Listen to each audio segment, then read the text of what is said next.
When I was rolling with some Moorish people in the 90s, he was on the mission like, yo, we should just go and take off and steal all these license plates, and not steal to keep it. Let's take off all these license plates of these people's cars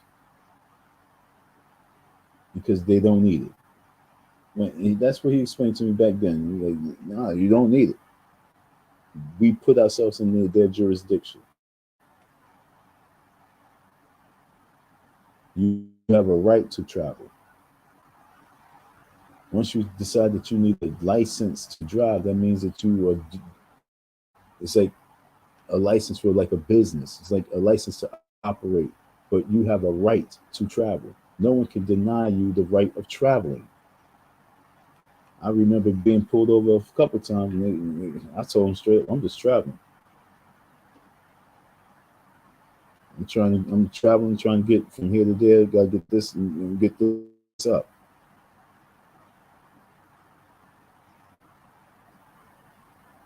Once you driving, it's like you operating business, moving commerce.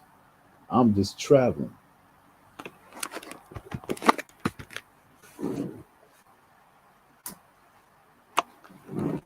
I'm just traveling. So to become free, you gotta, in order to sometimes to fight, you gotta become free. This kid saying, I don't forget reparations. Well, you gotta become free. And that's a beautiful thing. Most likely he's free. Hopefully he's free. But ladies and gentlemen, we gotta get free. We gotta free ourselves up. Yeah. And that's the energy that I'm relating to. Nipsey Hussle was a great example of someone that took the opportunity that he had, the resources that was around. Nigga, shut the fuck up. Yo, Nipsey Hussle was a fucking drug dealer that took the money, put it towards his rapping, manufactured, put together his own product, and moved like that. Nipsey Hussle was not working at motherfucking Red Lobster and Foot Locker and taking his money and surviving, driving his regular car, and taking the money and going to the studio. Shut the fuck up. Nipsey Hussle had the grind in those streets. On him and doubled up. And I think he was a great representation for an inner city youth or a young man that does get into the hip hop game or just someone just in the game of life. Period. And what? Doing how impactful, or how, let me say this. Young folks. How much did his passing kind of, you think, affected you? And where were you when you got that notification that he had to transition? Yeah, it affected me big time because Nipsey really showed a lot of respect to me when he was here. He studied a lot of my work. He was always bigging me up all the time, and I have a lot of respect for him. And when I heard, well, let's go back. Nipsey got into a situation at BET Awards, like a couple of years before he passed. And we were talking on the phone. I'm like, do I need to go down there? What's going on? I had to slap somebody. So we kind of laughed it off. Something happened. I'm coming down there. And he laughed it off. So fast forward, when he got shot, somebody texted me, Nipsey just got shot at the shop. So I'm just going. I just started putting on my stuff and I started heading down and I started calling it. But it just kept going to voicemail. I said, damn. And then on my way there, when we got the news that he'd been killed, so it was horrible. So we went down there to try to get answers, and that was a major loss for me and the city of LA. With Nip, his work or his impact is now being positioned in people of the past, right? Your Malcolm X's, your Tupac's. We'll even put Martin in there in terms of what these individuals were trying to do to liberate. And there's some black women as well that were also part of that movement. Man, is it just not evident that it seems that if you try to help us, you just put yourself in a line of fire? Yeah, a lot of people think, well, and that's kind of the narrative that the dominant society wants to put out. Don't try to free yourself or empower yourself because we're going to get you. Here's the thing, they're going to get you even if you don't empower yourself.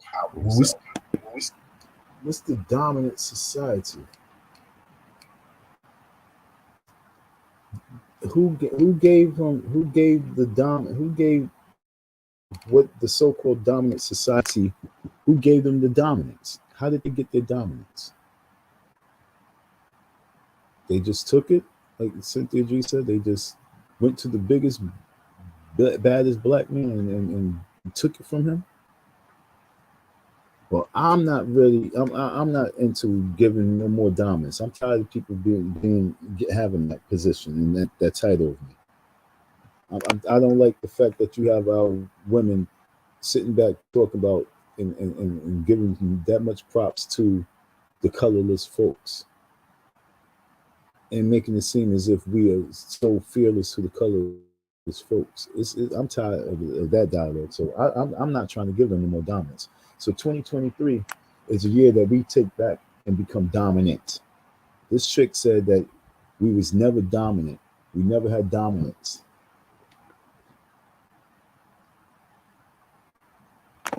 '23 is a year of becoming dominant. Thinking dominantly and you becoming dominant.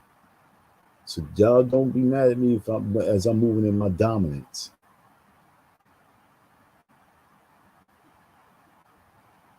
Don't be telling me I need to be humble when I'm moving in my dominance.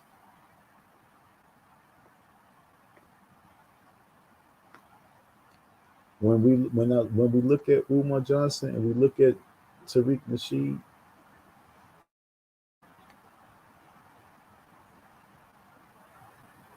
Tariq movements. Okay, the way Tariq move, I don't follow. I don't know. I'm 1000% assuming. But what I can assume is that Tariq, because he's from a different state. See, like I say, this whole Philly attitude, this New York attitude is really, really disgusting. Okay. Like I was in an Uber the other day, and this dude I was in a cab. Fuck all that Uber shit. I was in a cab, and me and this dude was talking. He was saying that he's from Pittsburgh, and he said that the women in Philly is really rough, rugged. They want to be men. They compete with men, and they just not really that good. And I'm like, I thought the same thing, bro. He said, yeah, nah, if you go out to Pittsburgh, you go a little bit further out, you go to Cleveland and Ohio and stuff like that, like, yo, you be like, wow, these women is way different and great. But the women out here, for some reason, have an angry attitude. Lost the train of thought. But the bottom line is that we have to really just get out that cold-hearted shit, because too many of us is living in that cold-heartedness, and it's really affected our women, where they looking at us where they trying to dominate us now, and take away all forms of our dominance. So it's important for us to really sit back, get ourselves together, and get our thrones back. I'm just gonna leave it like that. I've lost my train of thought, but get our thrones back. When I look at Tariq and I look at Umar, they are different breeds. And when I say different breeds, you can tell that's where I was going with it. Because Umar is too feisty. He loves the combat. Even if Tariq is from that same cloth, and his whole movements is so much different. He's the type of cat that he probably played chess more. He's the type of cat that you don't see his emotions as much. Umar wear his emotions on his collar, his sleeves, on his elbows, and that's very, that's very, very different. That's the key part of the difference. Umar's emotions stops him from progressing. This guy's game allows him to be able to move forward.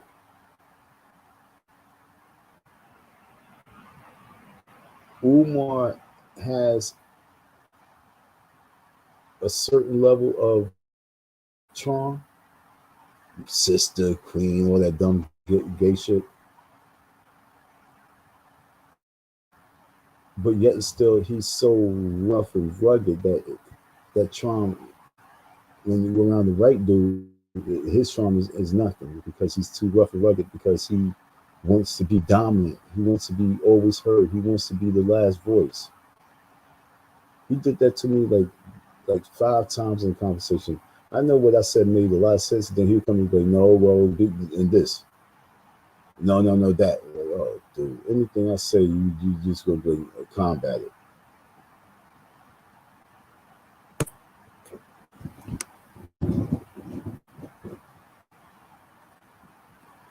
Just gonna combat it. But the difference between this cat right here and the other cat is that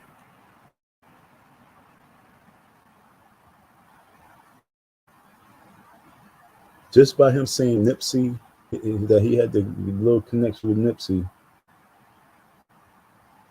itself say to me that he's not cooning. Okay, so I'll take away him as cooning. Con, he has to prove him not being a con artist, because Tariq can pull off this con of the year. I'm gonna take away the coon from him, but con, he might can pull off the con of the year. He might be able, because he got the poker face of poker game. You know what I'm saying? And chess face, and he got the game going. So he might be able to get the con, because you ain't gonna be able to put. I got my eyes on you now.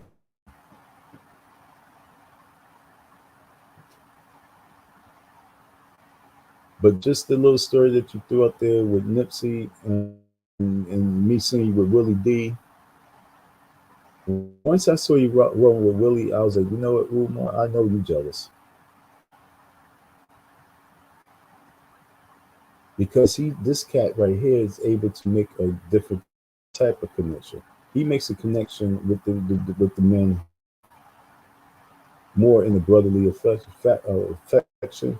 Umar makes a connection with the men and the respect. People respect Umar. And so therefore they be humbling themselves for no fucking reason. And feeling they need to humble themselves because Umar is just seems so intelligent. That's their that's their inferiority.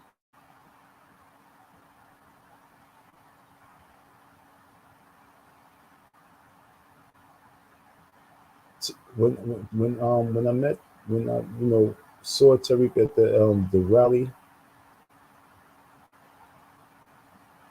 and I spoke to him, I would say that he has a friendlier demeanor than Umar has.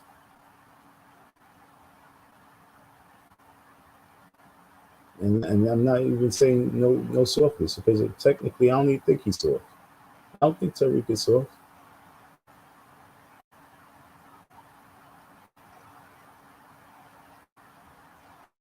But what I do think that he has some con in him, some heavy con in him, and therefore I can't let him off the hook 100%. Coon, I'm not going to say he's cooning.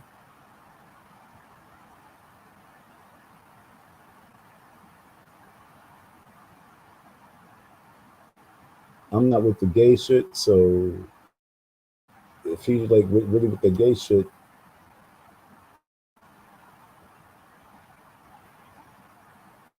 he's from LA. LA is full of the gay shit.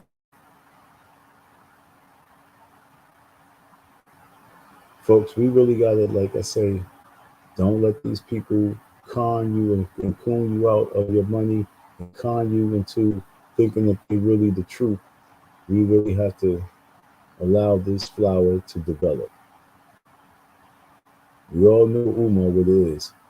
This cat right here is, people trying to say he could be an agent and shit like that. Like, I mean, like, yo, this cat right here is just a little.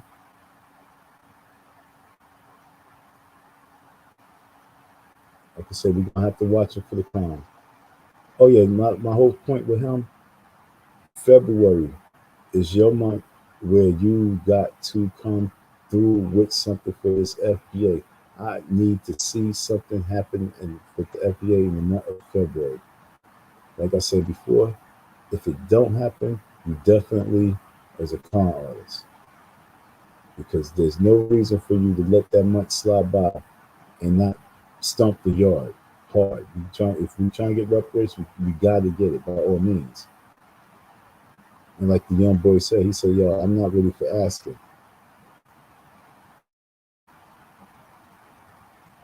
I just would like to say for real now, thank y'all for listening here. For real.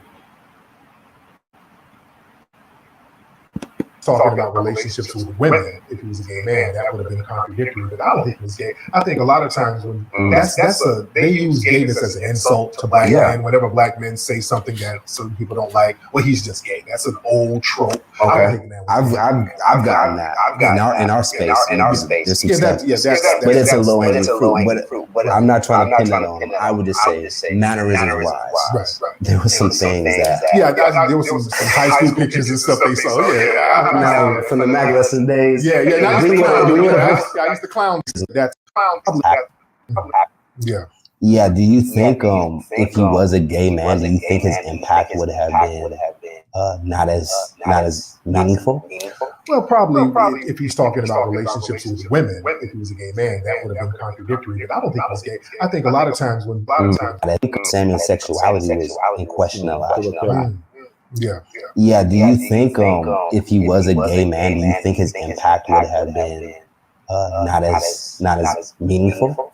Well, probably if he's talking about relationships with slaves. Got you. So with that being said, right, I still would identify, myself as a black man in this world and what we've had to go up against. But my question, I guess, for me is, at what point do we say, you know what, they're never going to do us right? Because I feel like we're leaning on them to do what's right. And I just have personally, and the reason why I'm putting myself out there, because I think, who's they do us right? Who's they? Yo, look.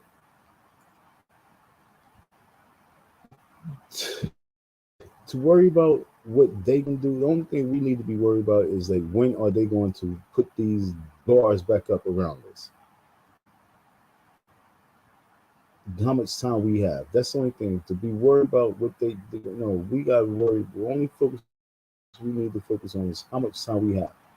And in between that, we have 1 year. We have 1 year to get our shit together. And this is the most crucialest year of all of our lives. That's it. We have 1 year to get our shit together. This is a whole new ballgame that's happening this next election. This next election is really real.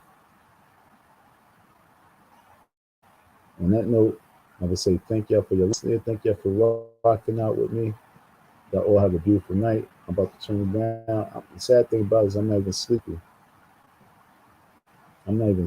That's the scary thing about it. Thank y'all for your listen here. I covered all 5 characters. I covered science. I covered religion. I covered CERN.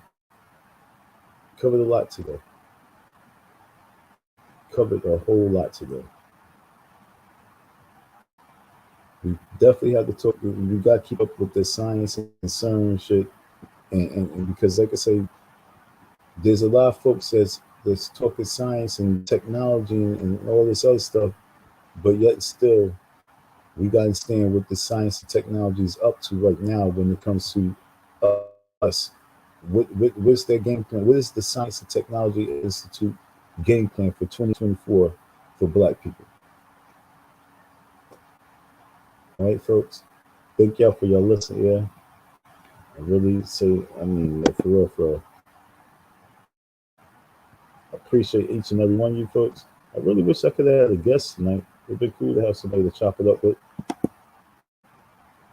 But it is what it is, right?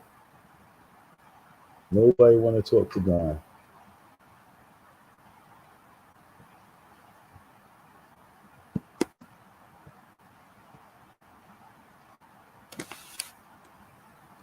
Yeah, I think that's a sleepy on.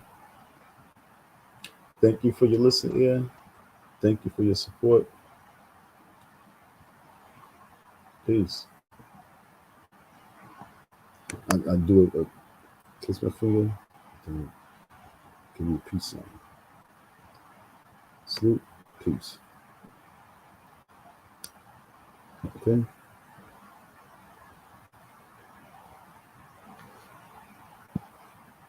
Give love. I salute. And then I say peace. Have a good night.